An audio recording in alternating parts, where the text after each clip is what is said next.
Hello everyone, very good morning to all of you. आपका स्वागत है एकलव्य ऑनलाइन क्लासेज में। और यहाँ अपन बात कर रहे थे चैप्टर NLM के बारे में, न्यूटन्स लॉ ऑफ मोशन के बारे में। ठीक है, देखो यहाँ अपन ने लास्ट लेक्चर में बात की थी फर्स्ट लॉ के बारे में कि जो न्यूटन का जो फर्स्ट लॉ है वो क्या था, है ना। अच्छा, उसका एक और नाम था लॉ ऑफ इनर्शिया, वो अपन ने डिस्कस कर लिया। आज जो अपन पढ़ने वाले हैं that is Newton's second law, है ना, न्यूटन से सेकंड लॉ। और जो ये वाला नियम रहेगा that is quite more important than first law. पहली बात तो ये ना। अच्छा, पहली बात तो इसका जो स्टेटमेंट हो देखो एक बार आप। It state that the rate of change in momentum of an object is equal to applied external force. ठीक है, देखो हालांकि देखो यहाँ पे एक वर्ड लिखा हुआ आ रहा है rate of change in momentum, मतलब बोलना चाह रहा है मोमेंटम में रेट ऑफ चेंज। और रेट को दिखाने के लिए अपन काम में लेते हैं डिफरेंशिएशन। तो dp अपॉन dt, यहां पर जो p है वो मोमेंटम है। इसके बारे में अपन ने लास्ट टाइम बात कर ली थी लास्ट लेक्चर के अंदर कि मोमेंटम क्या होता है। Momentum is a combined property of mass and velocity, है ना। तो देखो यहाँ पे जो वर्ड लिखा हुआ है उसी को मैं यहाँ पे मैथ्स के फॉर्म में लिख रहा हूं मैं। Rate of change in momentum, मतलब कि मोमेंटम p में रेट ऑफ चेंज, तो वो होगी dp अपॉन dt। वो किसके इक्वल होती है? वो इक्वल होती है अप्लाइड एक्सटर्नल फोर्स, कि कितना फोर्स बॉडी पे काम कर रहा है, मतलब कि this will be equal to F external. F external, तो F जो एक्सटर्नल है वो अपना कितना आ गया? dp अपॉन dt आ गया, dp upon dt। Here p is momentum, है ना। तो देखो यहाँ पे आसान सा काम हो गया। अब देखो कि ऐसा क्यों होता है उसको अपन समझते हैं। तो उसके लिए आप एक काम करो कि लेट सपोज कि यहाँ पे ग्राउंड है ना, और मान लो कि इस बॉडी का मास m मान लिया अपन ने। अब बताओ कि यदि अपन बॉडी के ऊपर फोर्स लगाएंगे, बॉडी के ऊपर यदि अपन फोर्स लगाएंगे तो फोर्स लगाने से बॉडी मूव करेगी, बॉडी मूव करेगी तो बॉडी की वेलोसिटी बढ़ेगी, वेलोसिटी बढ़ेगी तो मोमेंटम में चेंज आएगा। कि मोमेंटम क्या होता है? Mass into velocity. मतलब मुझे ये मालूम पड़ रहा है कि कहीं ना कहीं मोमेंटम और जो फोर्स है बोथ आर इंटरलिंक, है ना। कि यदि आप बॉडी के ऊपर फोर्स लगाओगे तो बॉडी में वेलोसिटी आएगा, बॉडी मूव करेगी। तो आप देखो कि फोर्स लगाने से हो क्या रहा है? फोर्स लगाने से बॉडी का मोमेंटम चेंज हो रहा है। तो वही तो बोलना चाह रहा है ये कि the rate of change of momentum is equal to applied force. जैसे मान लो कि इस बॉडी का जो मोमेंटम है वो हर सेकेंड 1 से बढ़ रहा है। जैसे मान लो कि अभी 1 है एंड आफ्टर 1 सेकेंड 2 हो गया, फिर अगेन आफ्टर 1 सेकेंड 3 हो गया। मतलब कि हर सेकेंड यदि बॉडी का मोमेंटम 1 से बढ़ रहा है तो इसके ऊपर जो फोर्स काम कर रहा है वो भी कितना होगा? 1 ही होगा। मतलब कि जितना rate of change of momentum होगा उतना ही बॉडी के ऊपर फोर्स काम करेगा, है ना। तो इसको आप याद कर ले, F external equal to dp upon dt। ये है statement of Newton's second law, है ना, statement of Newton's second law. अच्छा, आपको मैं याद दिलाऊं कि P इक्वल टू होता है m इंटू वी, आपको याद होगा ना ऑलरेडी। तो ये आप नोट कर ले। और ये जो नियम है जो अपन पढ़ रहे हैं आज, ये काफी इंपॉर्टेंट रहेगा, न्यूमेरिकल्स में भी इंपॉर्टेंट रहेगा, है ना। ओके, अब मैं इसको इरेज कर रहा हूं। ठीक है, देखो एक और काम करें कि यदि मैं इस स्टेटमेंट को आगे एक्सपेंड करूं, इसको मैं आगे एक्सप्लेन करूं आपको, तो देखो एक बार आप समझो कि P इक्वल टू क्या होता है? m इंटू वी होता है। ठीक है बेटा, P इक्वल टू होता है m इंटू वी। अब इस P को आप वहां रखो तो F जो एक्सटर्नल है वो कितना आएगा? d upon dt। एंड जो वैल्यू ऑफ P है वो कितना बोल दिया मैंने आपको? m into v. अच्छा, अब बताओ कि इस पूरे एक्सप्रेशन में कौन कौन तो कांस्टेंट है और कौन कौन यहाँ पे वेरिएबल है।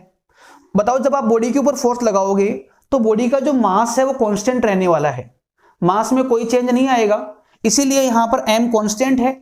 और यदि m कांस्टेंट है तो बेटा उसको अपन बाहर निकाल लेंगे डिफरेंशिएशन की, तो ये बन जाएगा आपका m into dv upon dt। अब आप ध्यान से देखो ना, तो ये टर्म जो है आपने कहीं पढ़ रखी है in straight line motion, dv upon dt, मतलब कि ये होती है rate of change of velocity. तो यहाँ पे v आ रहा ना, rate of change of velocity, and ये होता है एक्सेलरेशन।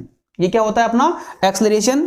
तो जो आपका F एक्सटर्नल है वो यहां से आ जाएगा m इंटू, इसका वैल्यू कितना आ गया? a। तो F इक्वल टू एक फॉर्मूला मेरे पास में आ गया m इंटू a, है ना। या आप ये बोल दो कि जो नेट फोर्स होता है बॉडी के ऊपर, नेट फोर्स वो क्या होगा आपका? Mass into its acceleration, F equal to ma।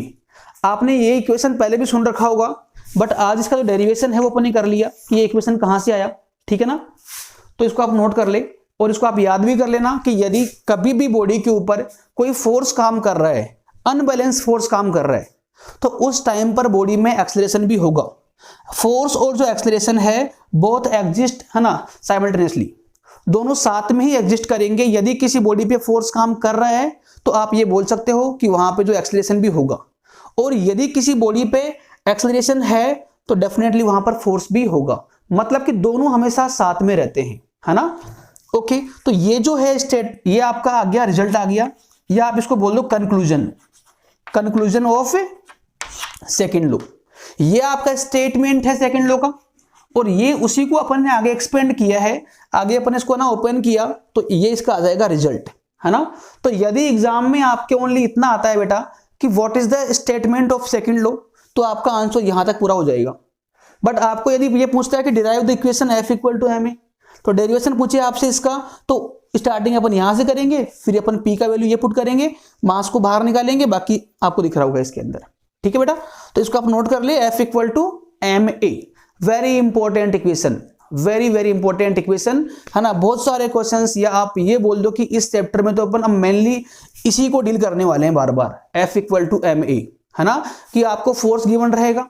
अब फोर्स की हेल्प से यदि आपने एक्सेलरेशन निकाल लिया, तो एक्सेलरेशन निकालते ही आप उसकी जो वेलोसिटी है वो निकाल पाओगे, उसका डिस्टेंस कितना कवर करेगा वो निकाल पाओगे, उसका स्पीड क्या है ये निकाल पाओगे, कितने टाइम में कितना डिस्टेंस कवर करेगा ये निकाल पाओगे। क्योंकि आपने पढ़ रखा है ना स्ट्रेट लाइन मोशन, इससे लास्ट चैप्टर, कि यदि आपके पास में एक्सेलरेशन हो तो एक्सेलरेशन की हेल्प से अपन बहुत सारी चीजें और निकाल सकते हैं। तो अब की बार ना इस ए को फाइंड करने के लिए अपन ये वाला फॉर्मूला काम में लेंगे, और बाकी आगे का जो नॉलेज रहेगा वो जो आपने पहले पढ़ रखा है वही काम में आएगा। ठीक है ना। ओके, ऑल राइट, इसको आप नोट करें यहां तक, F इक्वल टू ma, ये इसका आ गया, कंक्लूजन आ गया। अच्छा, अब देखो एक क्वेश्चन मैं आपको दूं यहां पर, एक मिनट में, एक क्वेश्चन है, हालांकि क्वेश्चन का जो लैंग्वेज है मैं आपको नहीं लिखवा रहा, है ना। आपको ओनली इतना बोल रखा है, जैसे मान लो कि यहां पर ये रोड मान लो आप, और यहां पर एक कार मान लो आप, कोई व्हीकल मान लो आप। इस कार का जो मास है दैट इज गिवन कि वो 1000 kg है। ठीक है, ओके, ऑल राइट। अब इस कार में जो इंजन है, उस इंजन ने एक फॉरवर्ड फोर्स लगाया, आगे की ओर फोर्स लगाया, और वो है आपका 1000 न्यूटन, 1000 न्यूटन। और यहां पर फ्रिक्शन फोर्स भी काम करेगा, और थोड़ा बहुत आपको मालूम होगा कि जो फ्रिक्शन फोर्स है that try to oppose the relative motion, that try to oppose the motion of body. तो जो रोड का फ्रिक्शन फोर्स है यहां पे काम कर रहा है उल्टा, और ये गिवन आपको कितना काम कर रहा है, 500 न्यूटन। ये आपका है फ्रिक्शन फोर्स, फ्रिक्शन फोर्स। ठीक है, और आपको ये बोल दे कि स्टार्टिंग की, शुरुआत की इसकी जो वेलोसिटी है वो मान लो कितनी है, 10 मीटर पर सेकंड है। अच्छा, इनिशियल वेलोसिटी के लिए अपन क्या काम में लेते हैं, u काम में लेंगे। तो आपको ये बोला हुआ है कि in very starting the velocity of car is 10 metre per second. Question ये है, find its velocity, find its velocity after 10 second. मतलब कि ये कहानी आपको बोल रखी है, तो जो पहला पार्ट आपको करना है वो ये है कि इसका 10 सेकंड बाद में कार का वेलोसिटी कितना होगा, है ना। पहले आप क्वेश्चन को एक बार विजुलाइज करें। क्वेश्चन क्या बोलना चाह रहा है बेटा आपको, क्वेश्चन में बोला हुआ है कि कार पे दो फोर्स काम कर रहे हैं। एक जो फोर्स काम कर रहा है वो इंजन का फोर्स काम कर रहा है, इंजन का, मोटर का, और वो फोर्स जो होगा वो फॉरवर्ड फोर्स है, उस कार को आगे लेके आने की टेंडेंसी में, वो तो 1000 का। साइमल्टेनियसली वहां पर एक और फोर्स काम कर रहा है रिवर्स की ओर, 500 न्यूटन का फ्रिक्शन फोर्स, और कार का जो मास है वो 1000 kg है। बाकी इसका जो इनिशियल वेलोसिटी है वो 10 मीटर पर सेकंड है। और आगे आपसे पूछा इसने ये है कि what will be it's velocity after 10 second. अब आपके पास में 1 मिनट का टाइम है, आप वीडियो को यहां पॉज करें एक बार, और अपने एंड से खुद एक बार ट्राई करिए इसको आप, है ना। फिर आपको मालूम पड़ेगा कि आप कहां गलती कर रहे हो इसके अंदर। देखो, अभी आपको इनिशियल स्पीड मालूम है, आपको u मालूम है, आपको 10 सेकंड बाद में निकालना है, मतलब कि आपको v निकालना है। तो सोचो, आपको u मालूम है, आपको v निकालना है, आपको टाइम भी मालूम है 10 सेकंड बाद में। तो एक इक्वेशन पढ़ रखी है आपने, v equal to u plus at। यदि आपको कहीं से भी इसका जो एक्सेलरेशन है कार का ये मालूम पड़ जाए, तो v निकाल लेंगे अपन आराम से, v को फाइंड कर लेंगे बेटा, है ना। तो यहां पर जो क्वेश्चन कहां के अटक गया कि कैसे भी करके इस कार का जो एक्सेलरेशन है वो कितना है। यदि आपको ये मालूम पड़ जाए तो उस केस में अपन इसकी आराम से इसकी जो वेलोसिटी निकाल पाएंगे आराम से, नो डाउट, क्योंकि u आपको मालूम है, t आपको मालूम है, v आपको फाइंड ही करना है, बट जो प्रॉब्लम क्रिएट कर रहा है वो आपका है एक्सेलरेशन। अब इस एक्सेलरेशन को निकालने के लिए, क्योंकि क्वेश्चन में आपको डायरेक्टली एक्सेलरेशन गिवन नहीं है, तो आप एक काम करो, मैंने आपको अभी लिखवाया था कि जो नेट फोर्स होता है किसी भी बॉडी के ऊपर वो होता है मास इनटू एक्सेलरेशन, कि हमेशा जो बॉडी आपकी एक्सेलरेट होगी वो नेट फोर्स से होती है। बताओ कि इस कार का जो नेट फोर्स है वो कितना है। 1000 फोर्स आगे की ओर काम कर रहा है और रिवर्स में कितना काम कर रहा है, 500। तो I think it is very easy कि जो नेट फोर्स बनेगा वो 500 आगे की ओर आएगा, है ना। तो नेट फोर्स जो आपका आएगा, मैं इसको यहां निकाल दूं, यहां फाइंड कर ले कि नेट फोर्स आपका आएगा 1000 minus 500, this gives you 500 Newton. This will B net force of car. मतलब कि कार जो एक्सेलरेट हो रही है, जो कार चल रही है, उस पर नेट फोर्स कितना काम कर रहा है, 500 काम कर रहा है। अब इसको आप यहां रखो, 500 नेट फोर्स आ गया। कार का मास कितना है, 1000 kg है, 1000 यहां आ गया, इनटू में एक्सेलरेशन, तो यहां से जो एक्सेलरेशन है वो आपका आएगा 1/2 मीटर पर सेकेंड स्क्वायर। ऑल राइट, अब इतना करते ही आपको मालूम पड़ गया कि इस कार का जो एक्सेलरेशन है वो 1/2 आ गया। अब तो कोई दिक्कत ही नहीं है, आपको v निकालना है। अब देखो ये जो एक्सेलरेशन है वो कांस्टेंट भी है, क्योंकि देखो ये दोनों फोर्स क्या है, कांस्टेंटली काम कर रहे हैं हमेशा। तो इस कार का जो एक्सेलरेशन है वो कांस्टेंट कितना है, 1/2 है। और यदि आपका एक्सेलरेशन कांस्टेंट है तो उस केस में अपन वो वाली इक्वेशन काम में ले सकते हैं, है ना। उसकी एक कंडीशन होती है कि वो जो इक्वेशन लिखी हुई है यहाँ पर वो ओनली कब काम में आती है, जब एक्सेलरेशन क्या होता है, कांस्टेंट रहता है। ऑल राइट, तो यहां पर अब आप निकाल लो v equal to u plus AT से। u आपको गिवन है, u का मीनिंग यहाँ पे होता है इनिशियल वेलोसिटी जो कि 10 बोल रखी है, और जो एक्सेलरेशन है वो 1/2 बोल रखा है, और जो टाइम है वो 10 सेकेंड बोल रखा है। तो यहां से जो v आपका आएगा वो आएगा 15 मीटर पर सेकेंड। ये आपका आ गया आंसर। तो कार की 10 सेकेंड बाद में जो वेलोसिटी है वो हो जाएगी 15 मीटर पर सेकेंड, 15 मीटर पर सेकेंड। ऑल राइट, अब देखो बहुत सारे क्वेश्चन, यदि आपको यहां से इस कार का एक्सेलरेशन मालूम पड़ गया तो अब ये क्वेश्चन हो गया आपका स्ट्रेट लाइन मोशन का, जो आपने पहले पढ़ रखा है 1D मोशन का, क्योंकि अब तो अपन आराम से निकाल, ये जो इक्वेशन से अपन काम में लेंगे यहां पर। यदि मैं आपसे एक और सवाल यहां पे ये पूछता कि इन्हीं 10 सेकंड में कार का डिस्टेंस कितना कवर कर लिया कार ने, कि कार कितना डिस्टेंस कवर कर चुकी है इन 10 सेकंड में, तो आपको डिस्टेंस निकालना है। तो अगेन आप ये वाला इक्वेशन जो है s equal to u t plus half AT square use में ले सकते हो आप यहाँ पे आराम से। u गिवन है, टाइम 10 सेकंड बोल रखा है, और जो एक्सेलरेशन है 1/2 आ गया, और यहाँ पे जो s होता है दैट इज डिस्प्लेसमेंट। बट एक स्ट्रेट रोड के ऊपर जितना डिस्प्लेसमेंट होगा उतना ही क्या होगा, डिस्टेंस भी होगा। तो डिस्टेंस आपको यहाँ से मालूम पड़ जाएगा, है ना। बहुत सारे क्वेश्चन यहाँ पे बन सकते हैं, बस जो नई चीज अपन ने यहाँ पे सीखी है वो ये वाला पार्ट है, ये वाला। ऑल राइट, इसको आप नोट करें, और इसके बाद में अपन एक अच्छा क्वेश्चन करेंगे, इसको आप नोट कर लेना, ठीक है। चलो बेटा ना, यहां तक तो हो गया।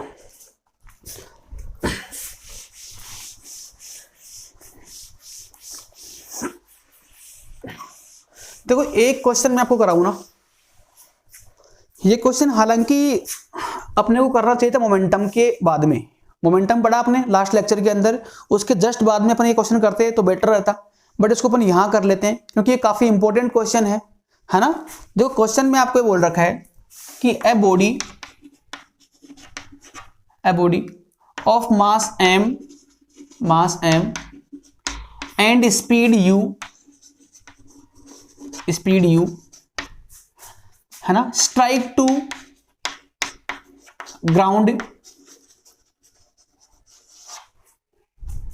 Eight angle theta and reflect back with same speed and same angle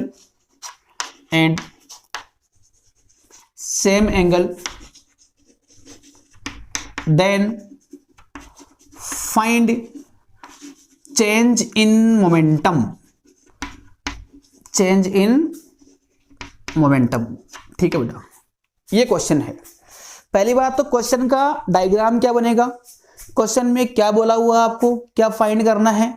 मैं एक बार क्वेश्चन को रीड कर दूं आपके लिए। A body of mass m and a speed u strike to ground at angle theta and reflect back with same speed and same angle, then find change in momentum. मतलब diagram बनाए इसका अपन। तो देखो diagram ये बनेगा, जैसे मान लो कि ये ग्राउंड है। अब इस ग्राउंड पे एक बॉडी आ रही है, एक ऑब्जेक्ट मान लो आप, ये मान लो ऑब्जेक्ट है m मास का। अब ये स्पीड u से आया, ठीक है ना, यहाँ पे स्ट्राइक करता है, इसकी स्पीड कितनी है, u है। और स्ट्राइक करने के बाद में वापस से यहाँ से रिफ्लेक्ट बैक हो रहा है, बाउंस बैक हो रहा है ऐसे। और देखो इसका जितना एंगल यहाँ पर था इनिशियल टाइम पे, उसी सेम एंगल से रिफ्लेक्ट भी हो रही है थीटा से ही। और जो इसका स्पीड यहाँ पे भी है आपका, वो कितना है, u ही है, u। मतलब कि सेम स्पीड से रिफ्लेक्ट हुआ है और इसका एंगल भी उसने क्या बनाया है, सेम एंगल उसने बनाया है, सेम एंगल। तो इस प्रोसेस में आपको भी ये निकालना है कि मोमेंटम में चेंज कितना आया, है ना, मोमेंटम में चेंज यहां पर कितना आएगा। ठीक है, क्योंकि देखो मोमेंटम जो है वो वेक्टर क्वांटिटी है, आपने पढ़ रखा है। और मोमेंटम का फॉर्मूला क्या होता है, m इंटू वी। वी यहाँ पे क्या होती है, वेलोसिटी। अब चेक करो कि जब भी बॉडी यहाँ पे स्ट्राइक नहीं करी थी, स्ट्राइक करने से पहले बॉडी का मोमेंटम कहाँ होगा, u के अलोंग, मतलब कि इस साइड में होगा, इस साइड में। और स्ट्राइक करने के बाद में बॉडी का जो मोमेंटम है वो कहाँ हो गया, इस साइड में हो गया। मतलब कि मोमेंटम का जो वेक्टर है वो चेंज हो गया, पहले ऐसे है और बाद में ऐसे हो गया। तो मोमेंटम में चेंज तो आ गया, क्योंकि मोमेंटम एक वेक्टर क्वांटिटी है, यदि उसकी डायरेक्शन में चेंज आएगा तो उसमें चेंज भी आएगा। तो यहां पे आपको निकालना है मोमेंटम में चेंज, डेल्टा पी वेक्टर, ये आपको फाइंड करना है। Delta represent change, delta represent change, तो ये आपको इसमें फाइंड करना है। अब मोमेंटम को चेंज निकालने के लिए यहां लिखवा P फाइनल वैल्यू माइनस उसी का P इनिशियल वैल्यू, कि बाद में जो मोमेंटम है वो कितना हो गया कोलिजन होने के बाद में, और पहले कितना था।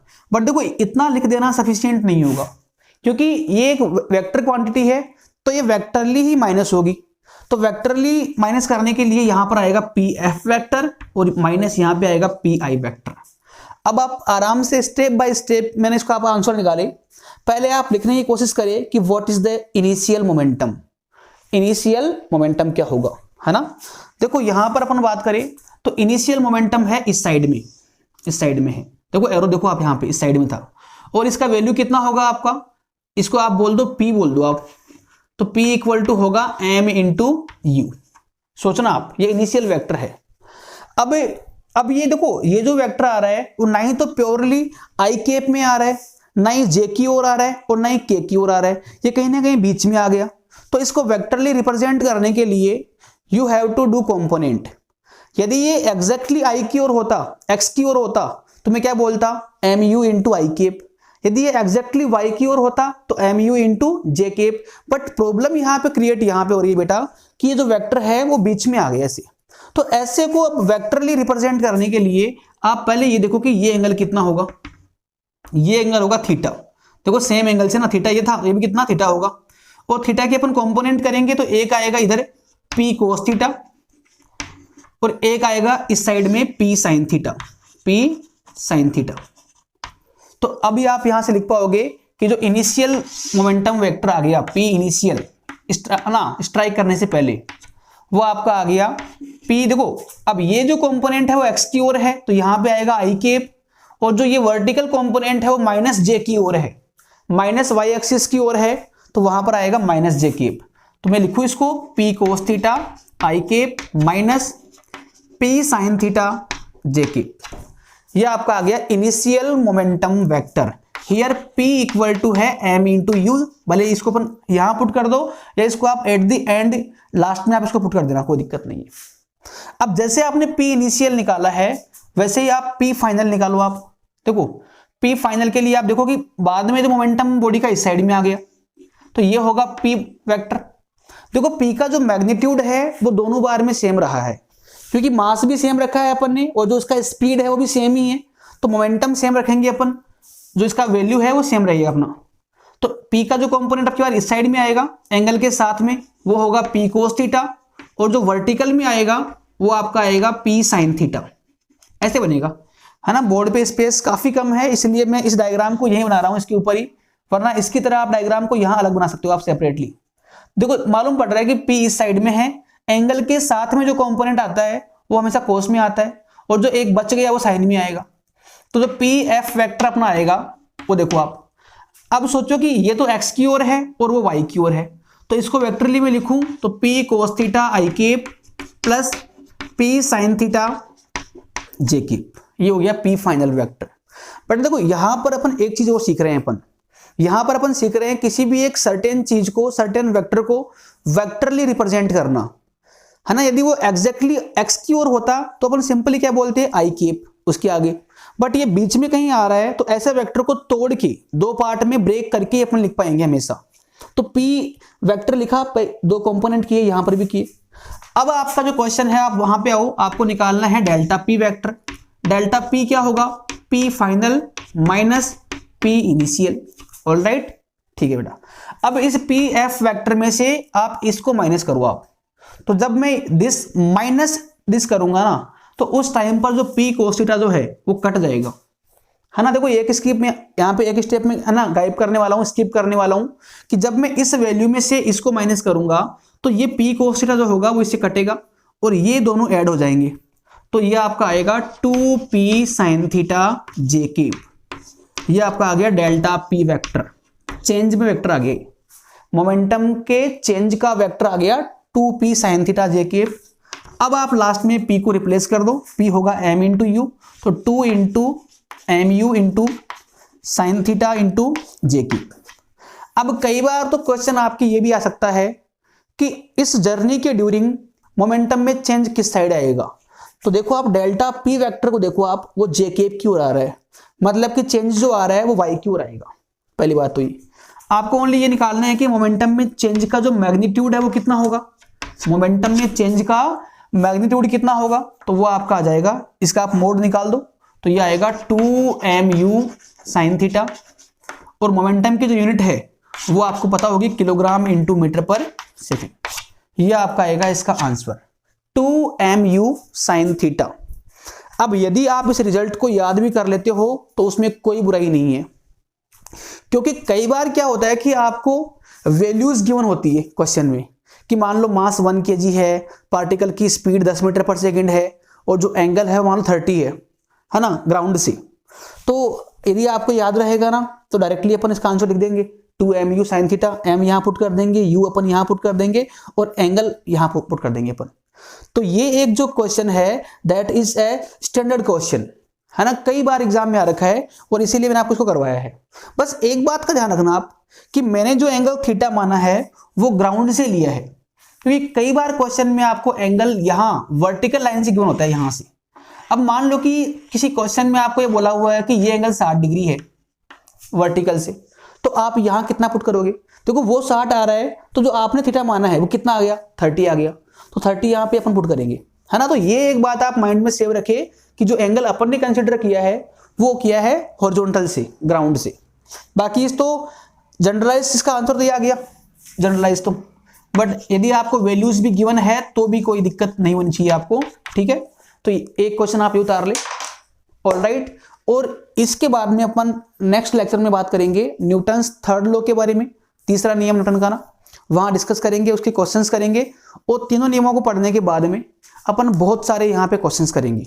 हालांकि एक आधे छोटे मोटे कॉन्सेप्ट अभी और इसमें बाकी रह गए, आगे जाके वो अपन पढ़ लेंगे, बट मेनली इसका थ्योरेटिकल पार्ट यहाँ पूरा हो गया, है ना। एक और नियम बाकी रह गया थर्ड वाला, वो अपन करेंगे नेक्स्ट लेक्चर में। ओके, चलो ठीक है, ऑलराइट, बाय।